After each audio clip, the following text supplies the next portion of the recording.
Hello everyone.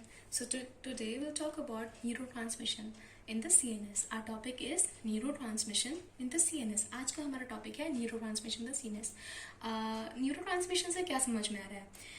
इसको neuro को और ट्रांसमिशन को स्प्लिट करिए. Split this word neurotransmission into neuro and transmission.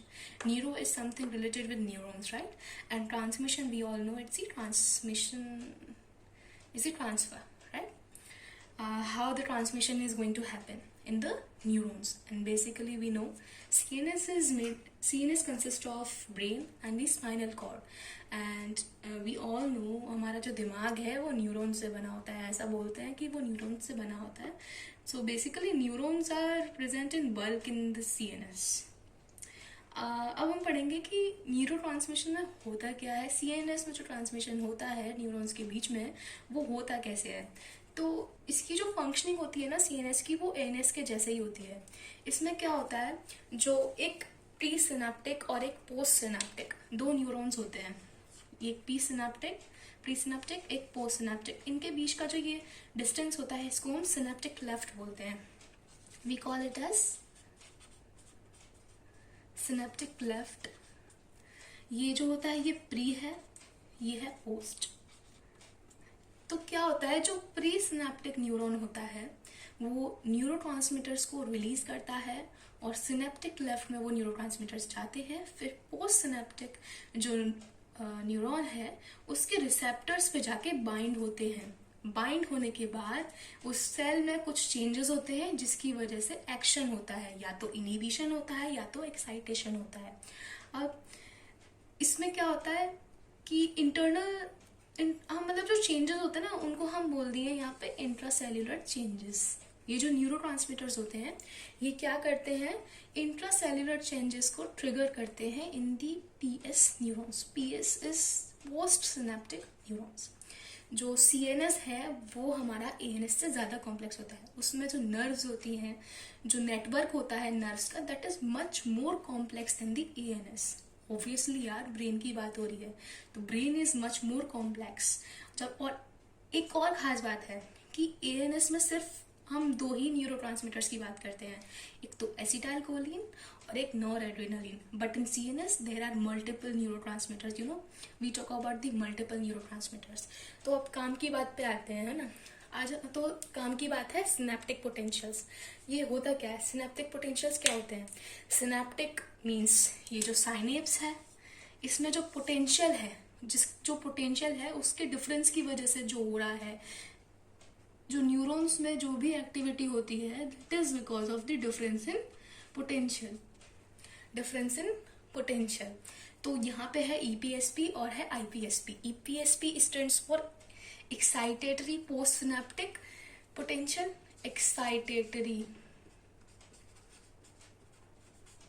और IPSP is for inhibitory, right. EPSP में क्या होता है, अभी हमने बात की थी प्री सिनेप्टिक और पोस्ट सिनेप्टिक की. ठीक, तो प्री सिनेप्टिक जो न्यूरॉन है उसने क्या किया, उसने स्टिमुलेशन हुआ, और इस स्टिमुलेशन की वजह से उसने क्या रिलीज हुए, एसिटाइल कोलिन या फिर ग्लूटामेट. इनडायरेक्टली हम ये कहना चाह रहे हैं कि जो एक्साइटेटरी न्यूरोट्रांसमीटर्स होते हैं ना, वो ACH और ग्लूटामेट होते हैं. तो उसने ये रिलीज किए ACH और एसिटाइल कोलिन और ग्लूटामेट. वो यहाँ सिनेप्टिक लेफ्ट में गए, वेसिकल्स में से निकल के यहाँ एक छोटी छोटी सिनेप्टिक वेसिकल्स प्रेजेंट होती हैं. वो बायो ट्रांसफॉर्मेशन में आएगा सिनेप्टिक वेसिकल्स वाला कंसेप्ट.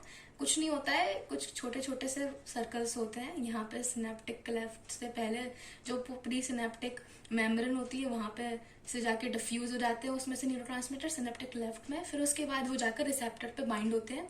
रिसेप्टर पे बाइंड होने के बाद वो इंट्रासेल्यूलर चेंजेस करते हैं सेल के अंदर. इंट्रा मतलब सेल और इंट्रा मतलब सेल के अंदर चेंजेस करते हैं, जिसकी वजह से क्या होता है, रिस्पॉन्स क्रिएट होता है. तो ऑब्वियसली एक्साइटेशन की बात हो रही है तो यहाँ पे क्या होगा, एक्साइटेशन हो रहा होगा.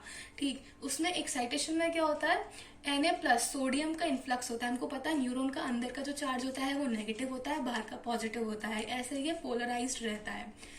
ठीक है। और जब ये डीपोलराइज होता है तब क्या होता है, हमारा इम्पल्स का जनरेशन। इसके लिए बोल दिया हमने एक्साइटेशन। अब इनहिबिटरी की बात करेंगे तो उसमें क्या हो रहा है, अंदर तो Cl- जा रहा है और बाहर क्या जा रहा है, पोटेशियम। तो ऑब्वियसली यार अंदर पहले नेगेटिव था और पॉजिटिव था, मतलब ये पोलराइजेशन था। अब जब और ज्यादा नेगेटिव अंदर जाएगा और बाहर और ज्यादा पॉजिटिव जाएगा तो उसकी वजह से क्या होगा, हाइपर पोलराइजेशन। और हाइपर पोलराइजेशन की वजह से ये यहाँ पर ट्रांसमिशन नहीं होगा। ट्रांसमिशन सिर्फ और सिर्फ डीपोलराइजेशन की वजह से होता है, और हाइपर पोलराइजेशन की वजह से वो ट्रांसमिशन रुक जाता है, इनहिबिशन होता है। ट्रांसमिशन होता है लेकिन इनहिबिशन होता है, इनहिबिटरी ट्रांसमिशन होता है। Inhibitory post synaptic potential develop हो जाएगा, उसको हम आईपीएसपी बोल देंगे। अब क्या पढ़ लिया, अब ईपीएसपी पढ़ लिया, आईपीएसपी पढ़ लिया। अब ऐसा भी होता है कि ईपीएसपी और आईपीएसपी दोनों का कॉम्बिनेशन भी होता है।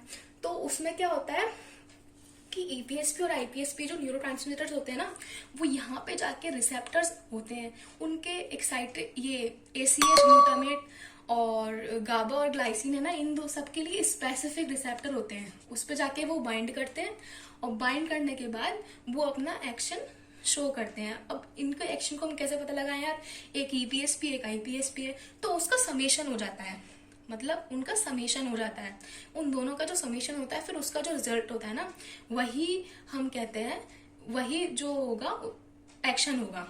ठीक। और एक नोट है यहाँ पे, नोट ये है कि जो न्यूरोट्रांसमीटर्स होते हैं ना वो मतलब नॉन यूनिफॉर्मली प्रेजेंट होते हैं, वो पूरी बॉडी में नॉन यूनिफॉर्मली प्रेजेंट होते हैं, उनका कुछ भी जगह नहीं होती, लेकिन वो लोकलाइज्ड होते हैं न्यूरॉन्स के क्लस्टर्स में। और ये जो क्लस्टर्स ऑफ न्यूरॉन्स होते हैं ना, ये दूर दूर तक इनकी पहुंच होती है हमारी बॉडी में, तो ये दूर दूर तक जाके ये ट्रांसमिशन करवा सकते हैं, और ये इसी वजह से हम इनको केमिकली कोडेड बोलते हैं।